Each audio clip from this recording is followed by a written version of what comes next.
What is up? I hope you guys are keeping well and having a fantastic, blessed weekend so far. Today I've got the DateJust 36 with the blue dial and Roman numerals. You know, it's that blue dial. You can never go wrong with anything with the blue dial, really. This video is actually scheduled to do a neck-to-neck comparison between the Patek Philippe Aquanaut in white and rose gold.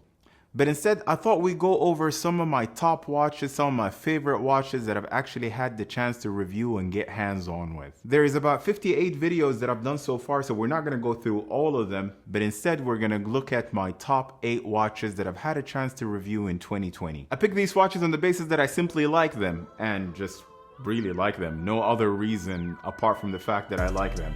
Some are completely overhyped and expensive, and some I do see myself wearing. You guys may not agree with me, but maybe the overall look and feel will also speak to you and you'll end up liking them. Whatever it is, stick around and let's find out my top 8 watches that I've reviewed in 2020. Let's get into it.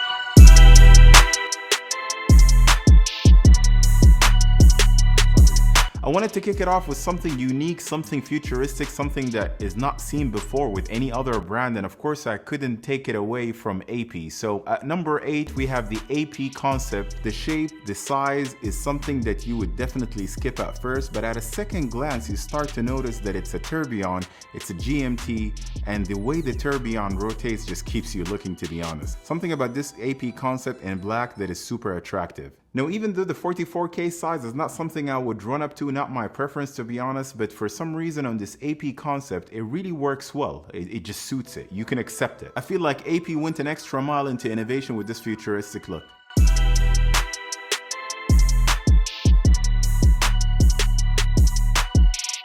At number 7 we've got AP again, but this time we're looking at the Perpetual Royal Oak in white ceramic. It doesn't take itself seriously. With this white ceramic, some call it the summer fun watch, some call it innovation from a great brand. I simply call it the lightest Royal Oak made by Audemars Piguet, even over the ultra thin.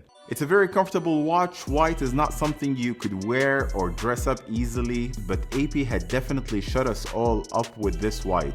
This AP, by the way, is not based on the 15202, but technically speaking, this watch is based on the reference 26574 Royal Oak Perpetual calendar that launched in 2015.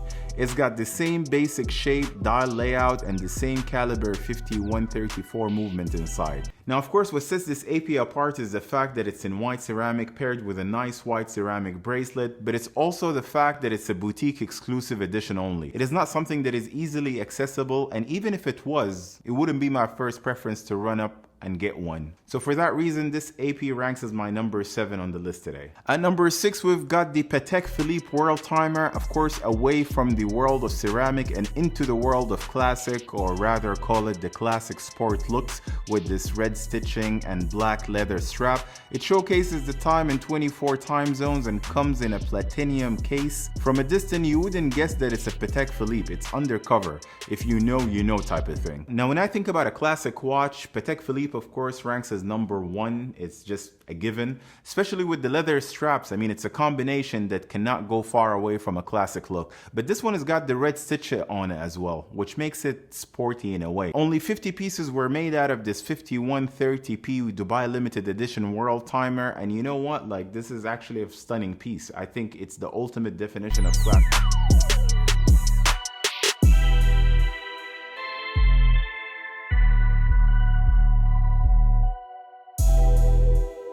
And at number 5, and into the classics again, this easy to attain Rolex DateJust in 36K size with the blue dial and Roman numeral is what I personally put on whenever I have a business meeting, or I'm just casually hanging out or recording like what I'm doing right now, or sometime even when I'm just cooking at home. I don't know why. Some people like the loomed indices variation more, but for me, 36K size on a stainless steel DateJust, I think you can't go wrong with a beautiful view of Roman numerals and a blue dial. Ranking 4th on my list, of course, is the 1803 Rolex DateDate. It is Rolex's flagship model from the most in-demand DayDate series, which is the 1800 series, in 18 karat yellow gold. But you might be thinking, hold on a second, Rida, this is a vintage watch and it sits at your number 4, but you also don't talk about vintage watches?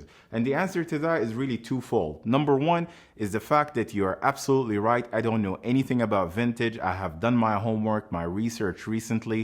But again, this watch comes in an immaculate condition. Full service history, box, paper, and it's been polished twice. It also comes from a trusted dealer. And that's why I also think it's important to have a trusted relationship with an aftermarket dealer, because those vintage pieces, you're not going to find them at your authorized dealers. They've been discontinued long ago. So the takeaway here is that you really want to kind of mirror that relationship that you have with your AD, or if you didn't build one and you're building one, also look at a parallel one with an aftermarket dealer that can trust you and you trust them. You can have that relationship. It will go a long way.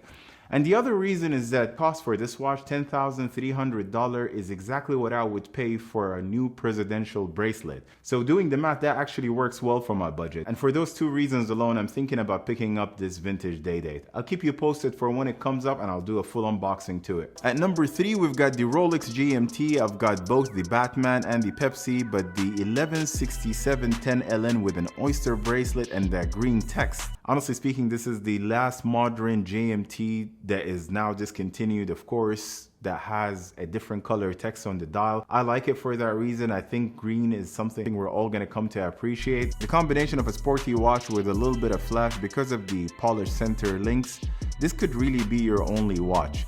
This watch is somehow underrated, discontinued, and can be fetched from the aftermarket for a price point that is very, very close to retail, if not a little bit more. Also, a quick shout out to my buddy Jeff from mycalculatedrandomness, who had picked his recently. I'll leave a link to his video, go check it out. But first, let's finish this video first. There is 2 more watches that I think you guys want to hear of.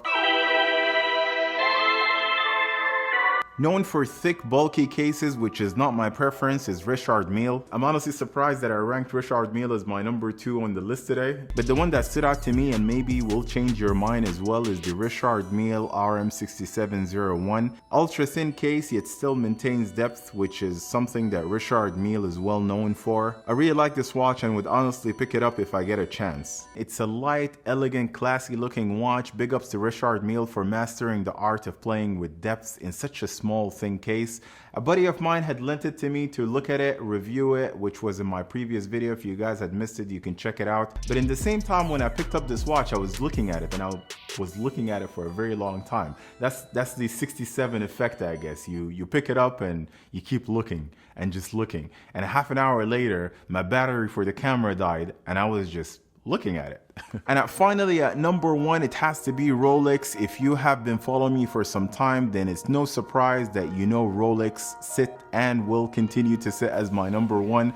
My favorite brand, makes up all of my collection, which should tell you that it's a really hard decision for me to pick one Rolex as my number 1. So for that reason, I'm giving you guys the option to guess, and I've narrowed it down to 3 options.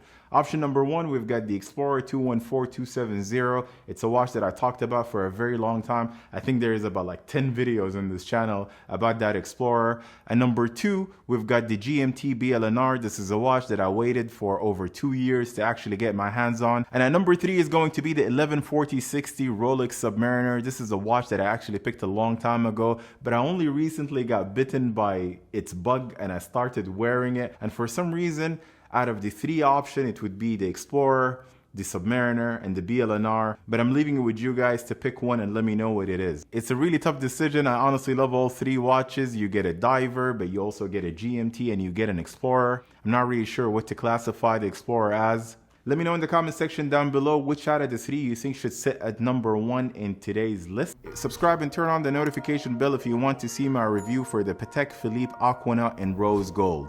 I've done the steel and white gold, but this is actually going to be the first time on the channel that I get hands-on and review the rose gold variation of the Aquanaut. So I'm very excited, looking forward to that review. Until then, thank you for watching and take care.